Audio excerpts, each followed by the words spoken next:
What's up, y'all? Happy Thursday, happy Halloween if you're watching this, or Samhain, as I called it on the thing. Um, yeah, welcome to the Southland sermon. Um, a little more low key this week. I do apologize for that. It's been a rough year. It's been a hard year getting to be able to do these shows and going around to work and stuff. So I do appreciate those of y'all who have watched and supported and all that. Hopefully next year will be better. I'll figure out better cadence, or I'll go live on Sunday afternoons or something. We'll figure something out. Anyways, so let's go through the games real quick from last week, and then let's kind of go through what's going on in the conference, and then we can talk about the games this week. Really easy games to pick this week, honestly. But let's start at the top last week. So Southeastern Louisiana still undefeated at FCS. With the two losses only being to FBS schools, went to CVS Field in Houston, absolutely beat up on the Huskies 38-14. Not a shock there, honestly, because HCU's not good. Carson Camp, I'm going to say this, and it's true, didn't look that great. 12-15 for $169, 1 touchdown, 2 picks. Not great stats. In fact, the Houston Christian defense forced 3 picks, which is not bad for them. Calvin Smith Jr. had 2 touchdowns. DeAndre Jackson had a touchdown on the ground, 64 yards.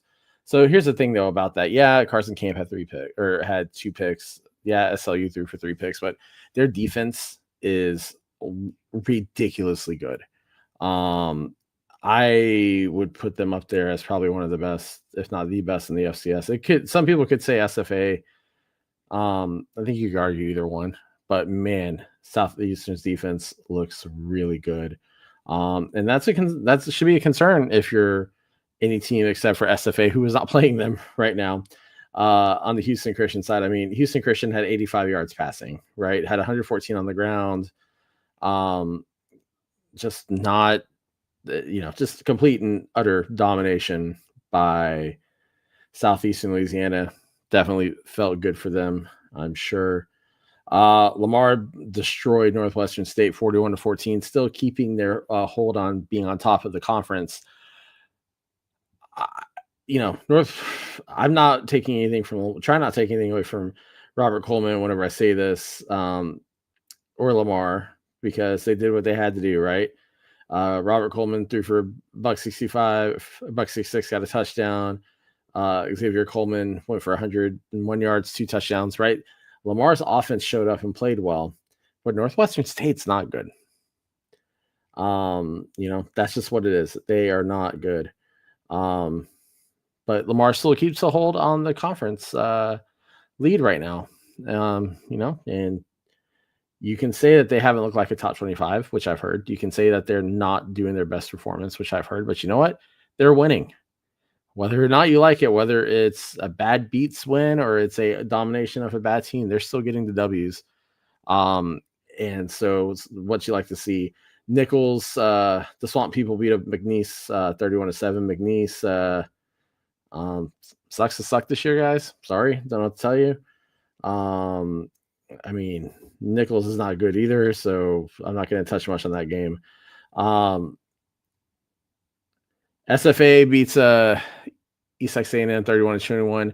East Texas A&M, man, like their defense forced Vidlac to make some really bad throws. Vidlac made some really bad decisions. A couple of those picks he threw were like off his back foot, floating stuff up. East Texas A&M has got a potent offense too. I feel like they don't get any of the love they should because they just haven't gotten the wins, but they've got a really solid offense. Ron Peace, not a bad quarterback. He went for 250 yards and a touchdown, right? But then they're not. East Texas A&M is not meant to run the ball. They're going to throw the ball on you. SFA's defense shut down the run, but East Texas A&M thrives on the air game. So, what's up, Chad? How are you? Yeah, but SFA, man, they played with their food for a while. Vidlac threw for 309 yards, had 2 touchdowns, 3 picks. You can't do 3 picks against Lamar. You can't do 3 picks against any other playoff team. So hopefully Vidlac shakes it out. Jarrell Wembley had 124 yards on the ground, no touchdowns, but man, nice running game for him, setting up the passing game. Kylon Harris, absolute stud, 16 receptions, 183 yards, 2 touchdowns. Hang that performance in the Louvre. It was great. And then last game from last week, Rio Grande Valley played Incarnate Word. And what a shock. Rio Grande Valley absolutely mollywopped Incarnate Word 56-28. And let's be honest, that game was never close. UTRGV led Incarnate Word kind of back in the third quarter, but that wasn't a game. That was an absolute destruction of a once highly thought of team. I want to talk about Eddie Lee Marburger. Eddie Lee Marburger threw for 440 yards and 6 touchdowns. I didn't think Incarnate Word's pass defense was that bad. I mean, my expectations for them were low, but holy crap, guys.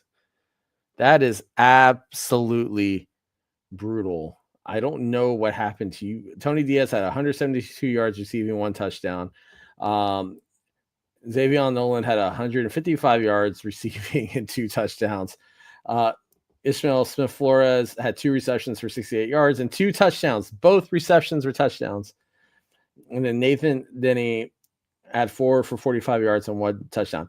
Eddie Lee Marburger threw it to 4 total receivers that game. And then UTRGV had 108 yards combined with all their rushes on offense. So, here's the thing. I give UT Roy G. Biv or UTRGV. I've heard them call UT Roy G. Biv, and that cracked me up. But anyway, I've given UTRGV crap about their out of conference schedule because it was softer than my favorite toilet paper. But you cannot argue with how they went in and just beat the holy hell out of Incarnate Word. You absolutely can't. What a performance! What a game! Congrats to the folks in the Valley.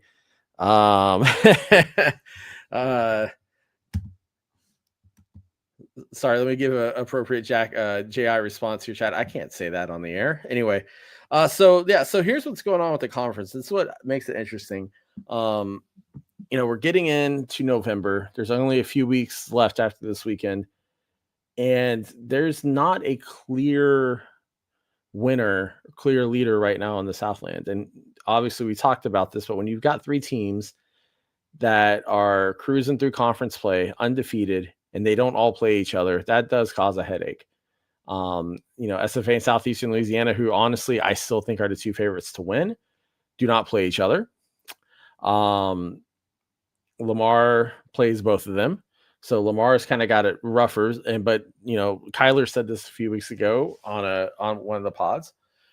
The future of the Southland is really in Lamar's hands because Lamar does have both SFA and the Lions of Hammond, USA. And so they could be spoiler for both those teams. I saw a mock playoff bracket today that had 3 Southland teams in it. And I don't think that's feasible, no matter how you slice it. I don't see. Here's why I don't see it. Lamar would have to beat both SFA and SLU. They could do that. If Lamar beats SFA, that's going to take SFA out of the playoffs because SFA doesn't have the out of conference resume.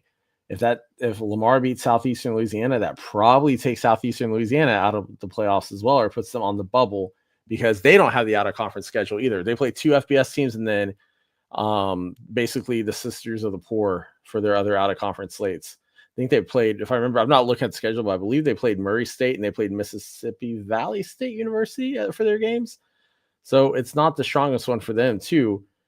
So for the Southland to get multiple teams in, they need either SFA or SLU to go undefeated or both. Because if Lamar beats one of them, they're probably not going to get in. And so it's going to be very interesting to see what happens with that, because the conference is still open. There's a lot of football this week. 5 games, I guess, isn't a lot, but there's a lot of good football this week. Maybe some clarity, maybe some upsets. Lots of things could happen. And let's just kind of talk through them real quick. And listen, you're gonna hear a couple of brave takes when I tell you this one. First of all, Lamar travels to San Antonio to play Incarnate Word. You can take this with a grain of salt or take this however you want to take it. But if you're not betting on the Cardinals to win, then I don't know what you're doing. That was a joke. Anyways, no, Lamar's should go into San Antonio and absolutely obliterate Incarnate Word. Incarnate Word's just not good this year. They just don't have it. And it doesn't make sense to me because they have all the talent. They have a great talent, great roster. Brought in a lot of talented players, but it's just not there. And Ron, I see your question. I'll come back to that. Let me go through the games real quick. Okay. It's just not there. So give me Lamar, but they're not going to incarnate, or they're not going to UTRGV win this one. They're not going to blow them out. Give me Lamar like by 10-14, somewhere in that range. You got Houston Christian traveling to Thibodeau to play the Swamp People of Nichols. Both these schools not so great this year, but Houston Christian is worse. Nichols is always counted on their defense, their special teams. Their offense just is not great. It never is. And that win that they had week 0 against Incarnate Word, I think, is more reflective of how bad Incarnate Word actually was versus if Nichols was good or not. But Nichols, they get the love. They got the ranking. You had to rank them because of what happened. But give me Nichols at home in the Swamp. Seems like a game they're gonna definitely enjoy. Northwestern State plays McNeese, and I don't know. I've heard names for this game. The First Cousin Knife Fight is a good one because it really is. These schools are tops 2 hours apart, hour and a half from Lake Charles to Natchitoches. Again, this is one of those other games. Northwestern State is not good. They did get their win against Alcorn, but they're not a good team. McNeese, though, not a good team either. So what happens when the unstoppable force of suck meets the immovable object of crap? Well, something's got to give. The fact that the game's in Lake Charles is going to make me lean the Pokes on this one. Yeah, so give me Northwestern State. I'm going to say like 17 point. I don't know what the lines are. I haven't seen it. I'm going to say 17 point. And so there's 2 games I think that are kind of important. They might help answer my question the question that Ron has. First game is East Texas A&M travels to Hammond, USA to play Southeastern Louisiana. Lion on lion violence. And this one is going to be fun. I mean, the trash talk between the 2 fan bases on Twitter has been absolutely amusing to watch. But my favorite thing is when they're criticizing each town's restaurants. I don't know why I laugh so hard at the fact that they're like, Hammond, Louisiana has all these great places, and Commerce, Texas has Whataburger. But to be fair, Commerce, Texas also has Brahms, if I'm not mistaken. So, yeah, this will be kind of interesting. It'll be interesting to see what Ron Peace can do against a stud SLU defense. It'll be interesting for me to see what the SLU pass defense can do against a potent pass defense or pass offense in East Texas A&M. It would be funny to see an upset happen here. It really would. I would laugh. I would kind of enjoy it because it does solve a lot of conference problems if Southeastern Louisiana loses. But I don't think it's going to happen. So give me the Lions, the green and gold Lions, the Mardi Gras Lions, the Lions of the North Shore, whatever you want to call them, the Southeastern Louisiana Lions. Give me them over East Texas A&M University. You mean like the 24-point spread? I think that's where I think you're going to go. And then lastly, a team in orange travels to Nacogdoches. UT Rio Grande Valley, the Vaqueros, travel to Nacogdoches to play Stephen F. Austin. SFA will be it's going to be the blackout game, so it's going to look like Halloween up at Homer Rice. But this is going to be an interesting one. This really is going to be an interesting one. I've given UTRGV fans crap about their week out of conference schedule, but man, Eddie Lee Marburger is shredding defenses. SFA's defense is solid. SFA's offense, It's not as solid. So can SFA's defense stop Eddie Lee Marburger? SFA does very well against teams that like to pass, though. Um, they've got great safeties and set and corners and Charles Demings. Um, Jaden Southard has been everywhere making tackles and plays.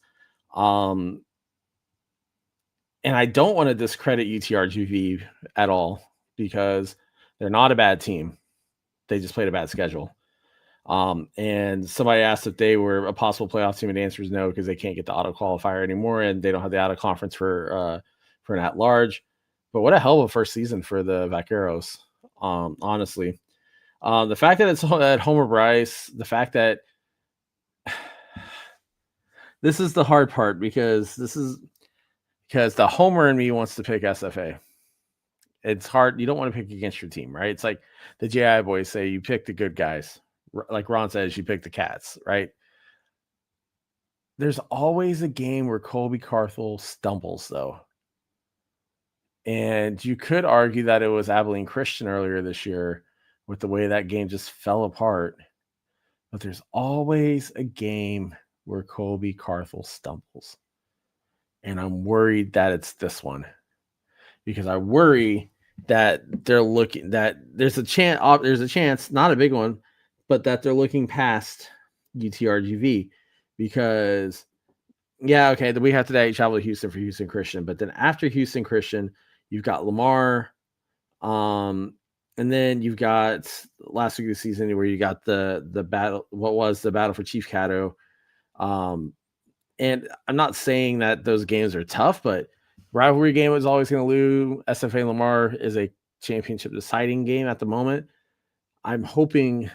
I don't think they're overlooking this, but one team is going to be looking up, while another team is, one team's going to be looking ahead, while another team's looking to wreak havoc, and wreaking havoc always plays well. I'm picking SFA.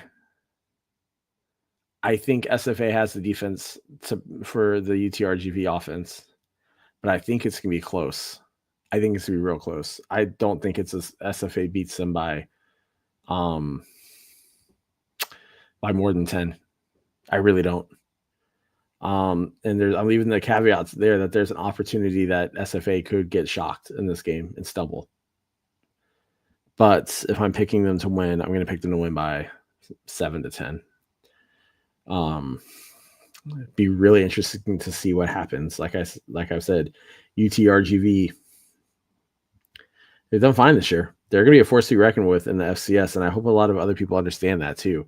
That they're playing Southland ball, right? It is not as strong of a conference as certain northern ones, but man, when you have a metro or you have a population area as big as they do in the Valley without any competition when it comes to recruiting, local competition, it's not like Texas State recruiting against UT or SFA recruiting against U of H and SMU and TCU and UNT and Sam a little bit and all those other schools, right? There is nothing in the Valley. It's 4 hours between San Antonio and the Valley. That's their closest competition, is San Antonio or D2 Texas A&M Kingsville. They really are on their own little island, and they really will be a force to be reckoned with. Wrong. Okay, so if SFA and Southeastern Louisiana lose, Lamar is the sole conference representative in the playoffs. Yes, unless Lamar loses to either SFA or Southeastern Louisiana. I guess you're asking if Lamar beats both of them. The answer, my assumption is you mean that if Lamar beats both of them. And if Lamar beats both of them, then yeah, Lamar is going to represent the conference because they'll hold the tiebreakers. If Lamar loses to somebody else, then it would depend on how SFA or Southeastern Louisiana lose. So again, it's not very clear too because of what's going on with the conference schedule. It's really not. SFA and Southeastern not playing each other is probably one of the worst things to happen with the schedule. Moving it to, I think next year will solve for that because I think we're having a 9-game schedule also, and that should solve for the conference issues. But man, you're missing out on a big opportunity. And also, if they both make it, SFA and Southeastern Louisiana both make it, whoever gets the auto qualifier is going to host the other one first round. You can already guarantee that that's going to be sharpied into a bracket because it's an easy regional matchup. And normally you don't play your conference mate first round unless you didn't play in the regular season. So it makes sense for the NCAA to look at that and go, hey, Southeastern travel up to Nacogdoches, or SFA travel down to Hammond. Like, you see either one of those things happening depending on how that goes. So I think it's just one of those things you got to watch and see what happens. But, this weekend will be very, very, very, very interesting with games. And I've been kind of busting the chops of UTRGP fans all week. Shout out to my boy down in the valley. He's a good guy. It's but this is one of the games that, as a fan, I'm a little nervous about. I'm going to put we all as podcasters have our teams that have a little bit of bias. I'm going to put the bias on here. I do have a little nervous about watching this game. It's just one of those games that sets up, like we've seen historically, where there's a stumble, and I hope to God I'm wrong. I think I'll be wrong, but it also wouldn't surprise me if it happens. So anyways, the nice thing is, last week I didn't make the show, and unfortunately last week was my last long week of travel for work, so we should see these coming back more regularly. I'm gonna have some guests hopefully next week for a show after I get back from Vegas, which is a work thing, not a fun thing. I've been trying to get Corey Hogue to come back, so Corey, if you're watching, text me. Obviously Jamie will pop in when he can, if I just let him know when I'm doing this. But no, again, I appreciate y'all's patience. I appreciate y'all handling the irregularity of these shows this year.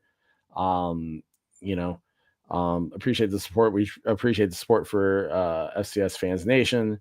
All the FCS folks appreciate the likes, the subscribes, the retweets, the shares, all the love and support that you give this thing. So have a good Halloween. Watch out for trick-or-treaters. If you see teenagers coming up to your door, give them some candy because they're having fun too, and they're doing that instead of egging your car or TPing your house or something dumb. Enjoy this weekend of football. It should be a good one. I'll be back probably next Thursday. I'm going to see when the Jackrabbit Illustrated guys go live next week, so I don't go over them. Enjoy your weekend, enjoy football, be good to each other, and we'll talk next week. See ya.